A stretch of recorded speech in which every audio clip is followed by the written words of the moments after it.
What's up guys, it's Mike for SimRacing604 and today I'm comparing 3 ways to simulate driving a Mercedes F1 car at home. We have 3 cars to discuss today, the W12 for iRacing, the Formula Hybrid 2021 mod for Assetto Corsa, and the W12 for the F1 2021 game. So we'll start with the iRacing W12, which is the newest car on the list, and it's a great one.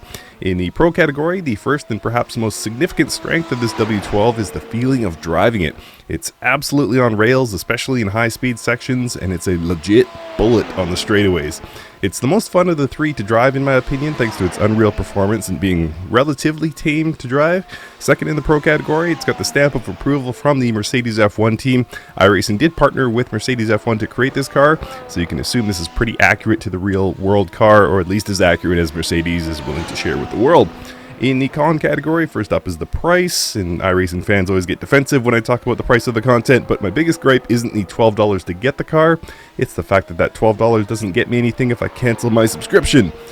And also in the con category, there's no contemporary cars to race against. Without the buy-in of other F1 teams, you can plan on racing in a one-make field, which of course looks weird and is an immersion breaker. iRacing does offer excellent online racing, but it remains to be seen how long that online racing with the W12 remains popular without a diverse field of cars. Moving on to the Formula Hybrid 2021 for Assetto Corsa. This is a paid mod for Assetto Corsa on PC only by a team called Race Sim Studio. And in the pros for the Formula Hybrid 2021, first up is customization. Although the Formula Hybrid is not based on a specific car from the 2021 F1 season, you can add skins and even engine notes to make this look and sound a lot like the W12 or other cars in the current roster. And a second note on customizing your experience with the Formula Hybrid is that it can be raced at any of the hundreds of free tracks on offer for Assetto Corsa. Another pro is the price. Assetto Corsa can be had for a song at this point, especially during Steam sales, and the RSS Formula Hybrid will only cost you about $4 or €4 to add to the game after that point. The skins and sound mods are free. In the cons category, the first is that this is not a W12. Race Sim Studio makes incredible cars for Assetto Corsa, but they're not licensed by any F1 constructor.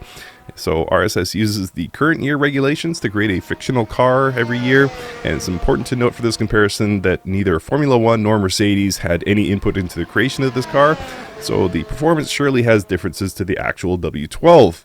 And also in the cons, it takes a fair bit of user input to make this look like a Mercedes F1 car. For experienced AC users like myself, the whole process only takes a few minutes, but for those not familiar with modding, it can take you some time to research how to install these skins and sounds. This is unlike the other 2 entries on the list, which only require you to click drive. And finally, the W12 for the F1 2021 game. Codemasters issues a new F1 title annually, and 2021 seems to continue the recent trend of the franchise improving. And in the Pro category, the big one for me is immersion. You can race the W12 alongside the full 2021 field with all of the cars, tracks, voices, billboards, and so forth, and feel like you've dropped into an actual F1 race.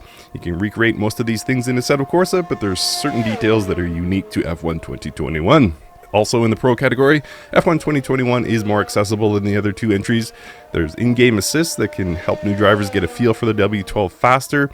1,000 plus horsepower to the rear wheels is a staggering figure, and even the comparatively tame iRacing W12 can be a handful. So if you're new to or struggling with driving F1 cars in games, the assists in F1 2021 could come in handy.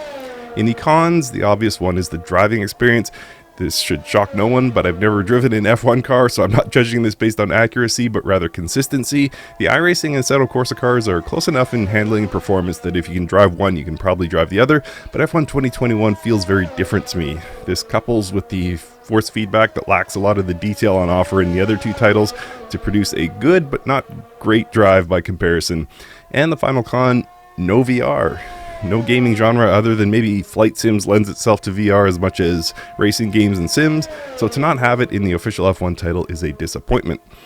Alright, to sum things up, 3 great Mercedes F1 driving options, each with their own strengths and weaknesses. For pure hot lapping and enjoying the experience of driving an F1 car, my choice is iRacing. For fun, sandbox-style exploration of what these marvelous cars can accomplish for a very cheap price, Assetto Corsa is the way to go. And to drop into the world of being an F1 driver, the official F1 game is fantastic. If If you want me to stop sitting on the fence and actually choose a favorite, I have to go with the Formula Hybrid. A bit of work on customizing makes it a great F1 simulation with almost limitless options on how and where you drive it. But to be clear, all three are excellent in their own way. Thanks for watching, and please let me know in the comments which of these is your preference.